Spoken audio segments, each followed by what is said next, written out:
going on, guys? Today we're watching the rank 1 KR player. He's got 1500 LP in solo queue, and he is also a Syndra player, top 3 played. So it's going to be pretty interesting to see what this matchup goes down like. I haven't watched this game yet, so this is all just kind of off the top of my head, but first thing you'll notice here is we're running TP with Eri. Eri is really good for getting priority in lane due to its oppressive nature and lane phase. It's got a very low cooldown, which allows you to do a lot of constant harassment and poke. And this is really good because we have the Kindred matchup. If there was no Kindred matchup, I don't think I would take Eri into a Rumble just because of the D-Shield here. D-Shield and pretty much everything else is just going to absorb a lot of that damage. So instead, I would probably opt for something like First Strike or Electrocute for better scaling.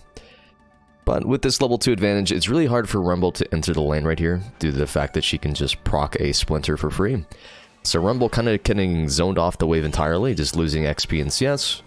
And this is a really good position because if you look at where the Kindred is, she can always just path into mid lane after whatever she's doing. Now, Jett's not really able to move that easily to assist because she is on her side of the map. And as a result of this, her wave's kind of in a really bad spot, and she's going to pretty much end up losing all of this to rotate. So, this is kind of a natural downside of having a frozen lane. And it looks like she's just going to head back to mid lane. She did end up losing 2 melee minions, which isn't that bad, but you gotta understand that if the goal is to assist the Kindred, then you kind of want to play your wave management in a way that enables it. Because she had a really great setup for the gank, but it's pretty much coming at the cost of her teammates right now. And currently no stuns, so it's not like they can really do anything here, so just walking away, probably the best bet. But this is all kind of really connected, that Kindred was looking for an invade, but we had the freeze, so Rumble just walks away. And this is what Rumble is so frustrating with, is that you could literally miss all the CS in the game, but if you get Sword Boots on Rumble, you just do infinite amounts of damage. But it looks like an invade here on the Viego, so we're going to see a run down here from Jett, and cutting off the angle here, no flash available, so immediately follows up with a QE. Pretty much in the scenario, you have enough space to work as slow as you want, so holding onto your QE until it's like a guaranteed combo is a pretty easy way to do it. Now, wave is slow pushing back in the Jett, so holding the wave in a safe but like favorable spot's really good. There's no longer a need for priority because everything's already been like invaded for. Technically, they could go into bot lane again and do Gromp, so maybe they're looking for that, but realistically, in terms of gold value, we currently have 685, so she does eventually want to go back here and pick up a Dark Seal and maybe an Amp Tome. But as long as the wave is in this specific position, it is extremely easy to gank Rumble. Because every time that Rumble walks up to last hit here with an auto or electro harpoon, he is out of position. But just getting some free Splinter stacks, and at this point, we could just immediately TP back. Looks like she's just opting to get a little bit better of a reset. Like, there's no point in taking TP unless you're going to use it. We've already burned double sums on Rumble. So the moment we reset here, we get a full purchase, full resources, and we have a complete dominance over mid lane after that purchase. So we gotta wonder what she's like waiting for in that capacity. Because it's not like Rumble will be able to crash this wave immediately anyways. Especially if she gets the timer right, but I can see why she's dragging it out. And the mana regen's doing really nicely, got the Biscuit for extra sustain as well as max mana cap. And it's just a really great spot for Jett, because like every single time this Rumble walks up, he is afraid. He's terrified. He's got no flash, no repositioning tools. He doesn't really have an option to contest any of this CS, which is why he's continuing to fall behind. It is currently 33 to 20, and that CS lead will only continue to build as the game progresses at this rate. Now, the bad news is D-Shield is continuously ticking, which means that Rumble will just continue to get an HP lead over time. And Scrap Shield is really, really cheap, and by cheap I mean it's literally cost 0. It's just overheat energy, so Rumble can afford to W every single Syndra queue if he wants to. We're running out of mana, so every time we go for a combo, we're trying to proc the Splinter effect to get that mana back. And the really cool thing about the new Syndra is with the reworked passive that you can kill cannons and get mana. And that's a pretty easy way of just getting a little bit more. But right now, we do have ult available. We have exactly enough mana to cast a full extended combo. Unfortunately, we don't do enough damage to kill Rumble at this specific HP threshold. He's got about 600, and then you add another 100 from the Scrap Field. Scrap W. I can't read Korean, so I don't know what the name is. But I wouldn't be surprised if this was just a reset angle off Cannon Wave, and then bounce it back.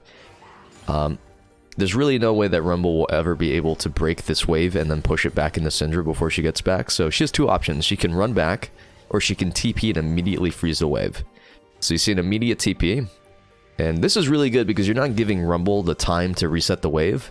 And the reason why this matters, I'm going to go and pause, is I want you to take a look at the itemization here. Rumble is sitting on a D shield.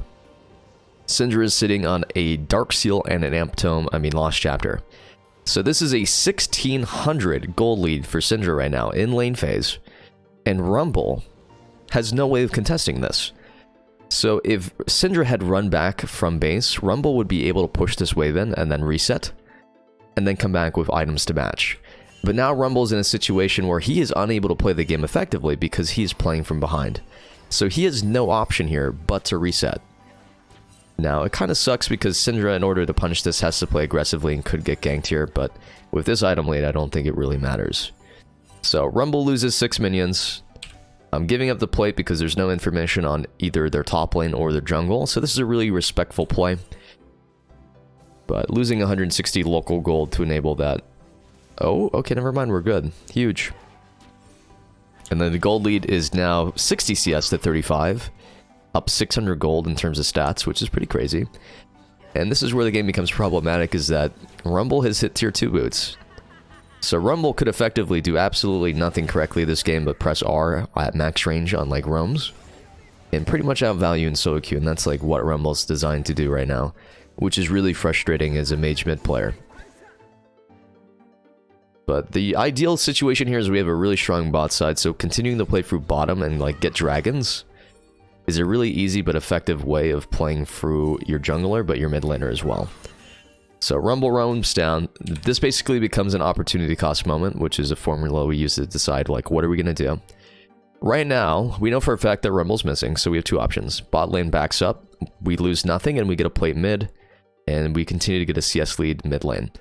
This is the most consistent option because there's no way for them to stop this, or Syndra can roam down and play for the 4v4. I personally would just play for plate here just because there's no way I'm getting there in time and I'm not going to face check push.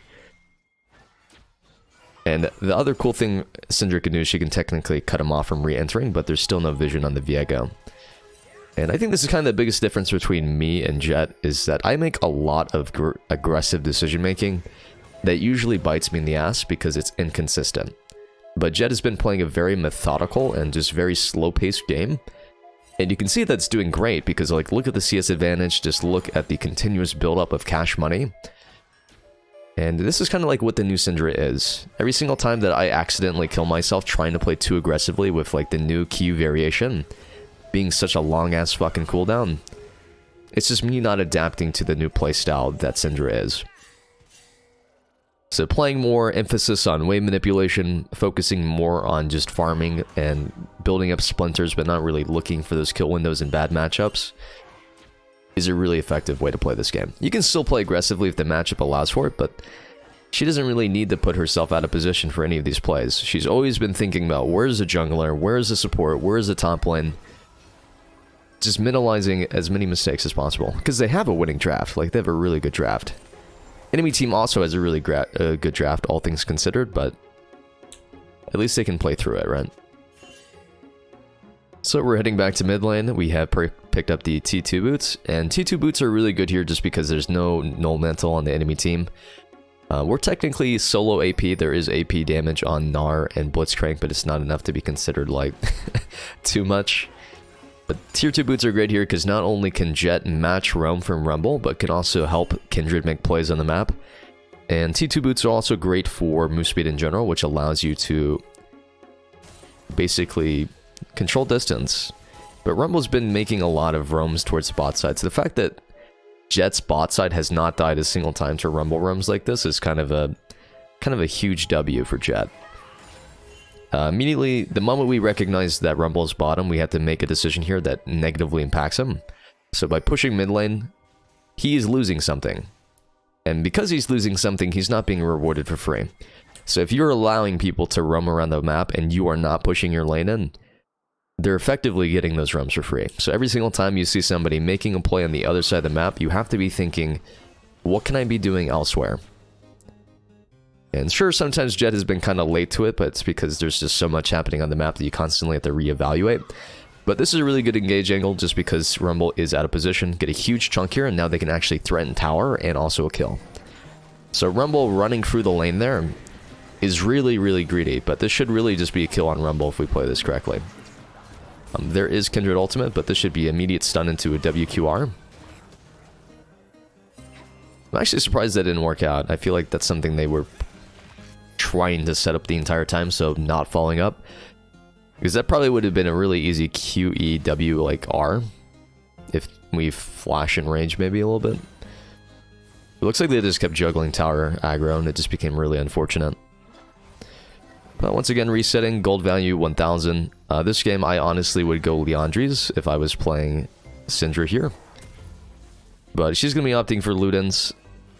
This isn't really that bad just because we talked about being soul AP and them not itemizing magic resist for her specifically. And I think with the way that their team composition works, Ludens actually is better on second thought. I would probably still go Liandry's here personally myself just because they have so many HP heavy champions. All four of these will be building a lot of HP. And of course, like a second or third item, they will have magic resist should they choose. But for the period of time that they are not itemizing magic resist, she will be extremely strong, and that will enable the Blitzcrank and Kindred to be a lot more aggressive. And then in terms of runes, we are running Cosmic Insight, which is another great reason to run Ludens, is the active item haste. It gives you a little bit more value from Ludens. So maybe she feels forced to build Ludens to compensate for Cosmic Insight, but that's something you would do from Champ Select, is determine your itemization. But we get the first run down, which means if Rumble tries to run through, we could technically turn, but looks like we're actually losing the fight over here, but ooh, this is a really bad stun. I am so surprised, actually. I can't believe she got away. Let's go and watch that again. So this is a really rush stun. Honestly, we could have set up a ball and then done a WQE maybe, but the moment we burn that stun, the play is just immediately over. Because the longer she holds her stun, the more presence she has here. But when you throw it at max range like that, this is immediately just like you're collapsed on, no doubt. But really good sidestep, and honestly, really great turnaround kill onto the Viego. I didn't even realize that. I was too busy flaming. But a 1-for-1 isn't the worst at all. And in terms of itemization, like we have enough for Ludens, so maybe resetting here would be better. But staying in lane is also fine. We're just losing out on CS potentially mid lane. That's kind of like the only big concern. But now we have completed Ludens. She should teleport back for immediate prio and stop Rumble from crashing. She could also just force a fight here, but it doesn't really matter. But at this point, she has priority in lane. She's got a full reset. Rumble still has to recall. What do we do with this?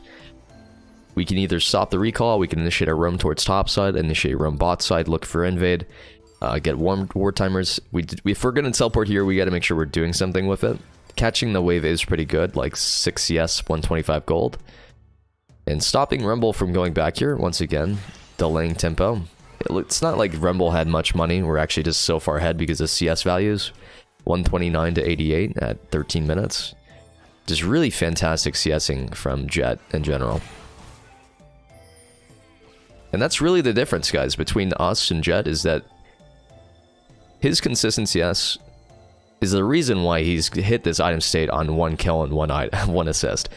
Having this many items at 13 minutes off of just CS alone is such a valuable asset. And this is probably why Jett is a pro player.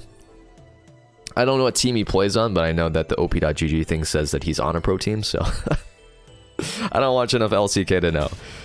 But initiating a roam dive up top sides, this is what we talked about, taking this presence mid lane and then transitioning into a meaningful play. Again, a really rush stun. We definitely have enough time to work with. Like, we have a full dive setup here. You can play this stun slower.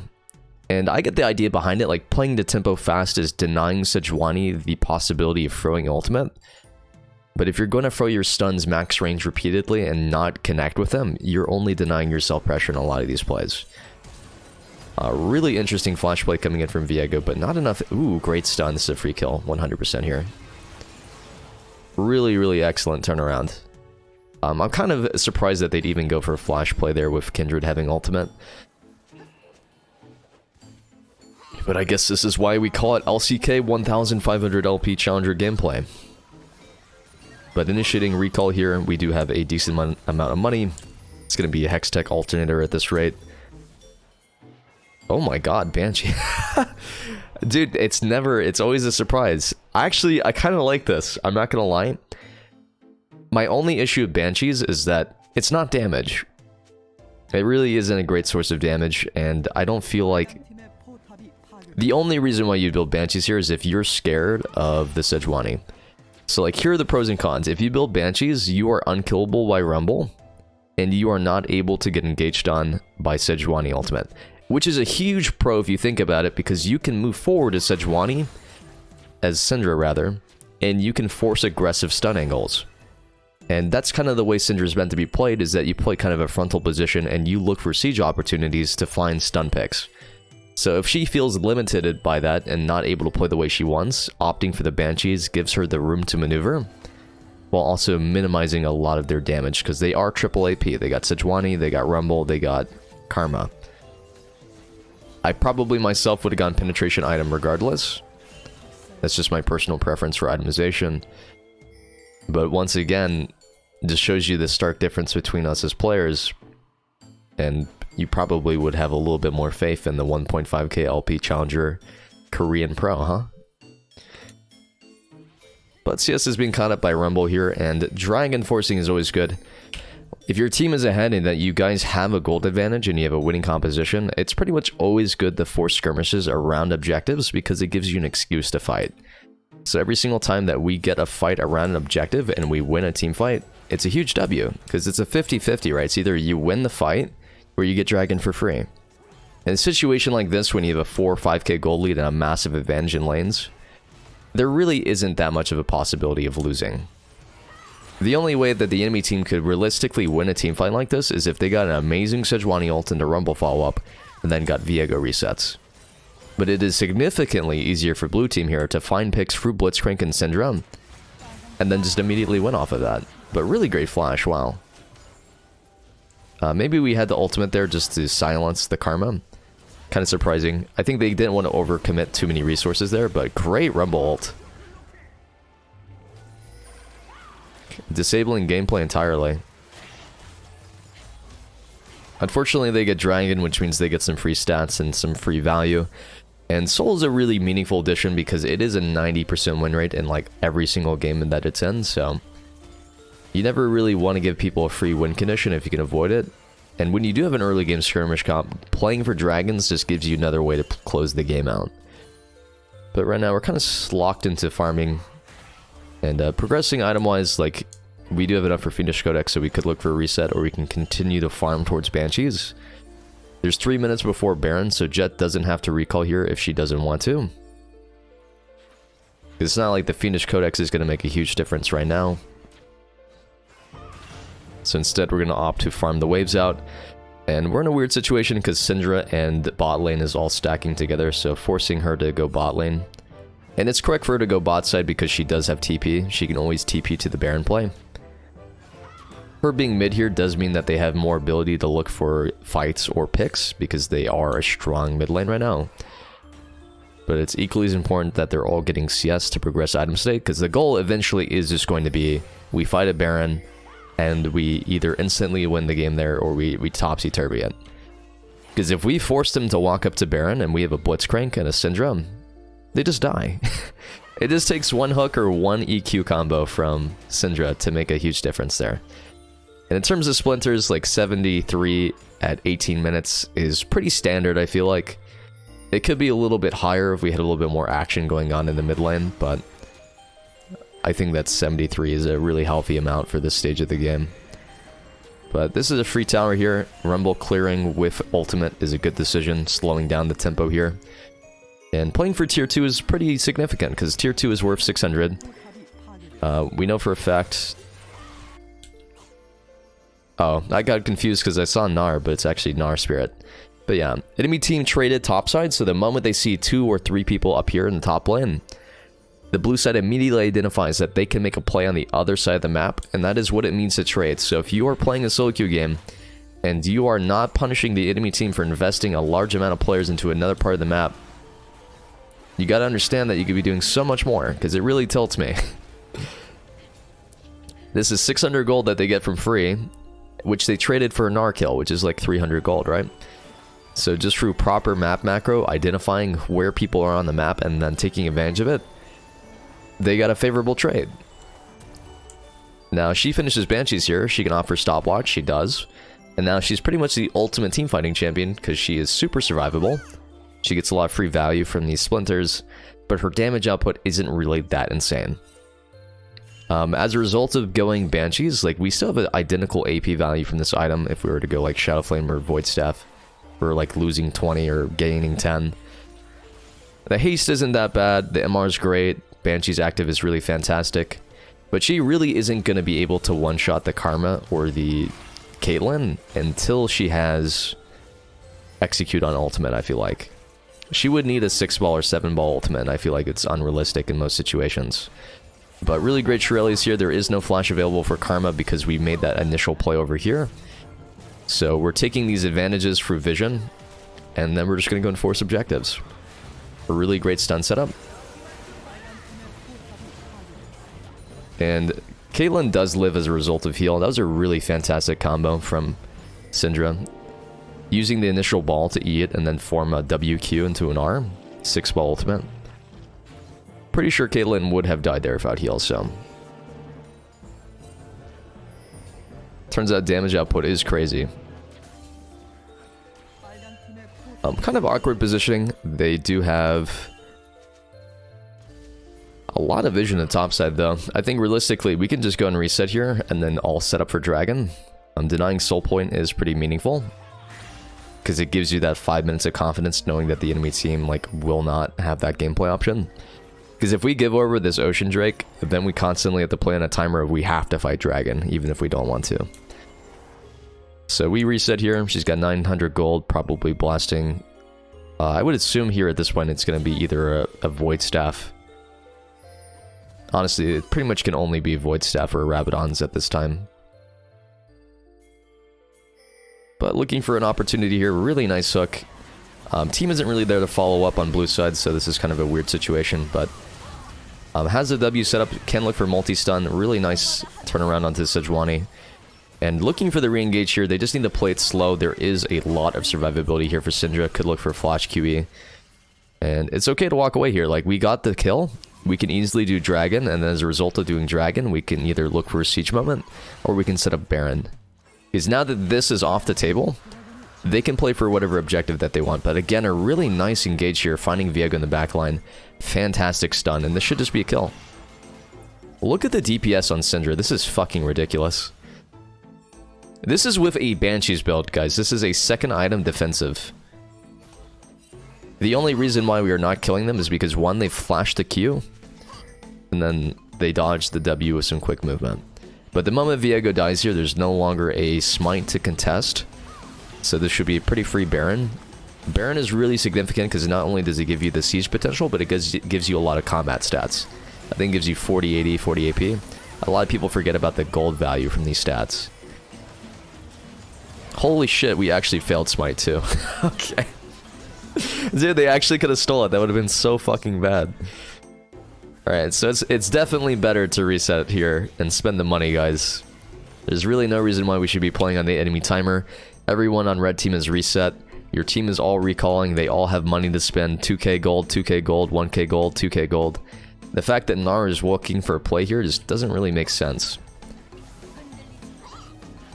Immediately forcing the Syndra TP, so now we're just kind of off-splintered. And this is problematic because, again, we're looking for plays right now with this much money on our players. So if they do get a shutdown here, it is significant. Like, there's no reason to give them the ability to even make a potential play here. But, you know, you could argue that they're so fucking ahead with 10k gold that they could really do whatever they want, huh? But it's immediate recall back in the base, so you can see it's kind of a cringe moment. And not quite enough money. There is no space. There's no way she's selling a 50 AP Dark Seal, so it's kind of just delaying their tempo, right? Like Gnar has a TP here. At this point, he's definitely staying for like an item progression state. I don't know what the fuck he's waiting for. But the longer it takes them to get back on the map, the longer it takes to actually put in influence. As you see, like, they just spent a minute of this Baron buff kind of going back and forth when they could have just reset and then looked to take stuff on the map as a result of it. And I get the idea behind wanting to have, like, min-max item state, but when you are this ahead, just grouping and getting stuff done is going to be more valuable in the long run. Okay, we're looking for TP play again. Really great flash, disabling.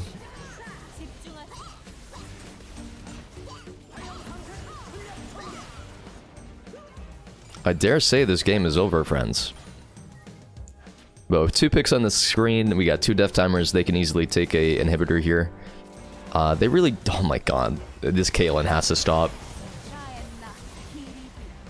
And it looks like it's actually forfeit, so... To be honest, this is a really clean, methodical gameplay from Jett. This is like a really well-executed zero...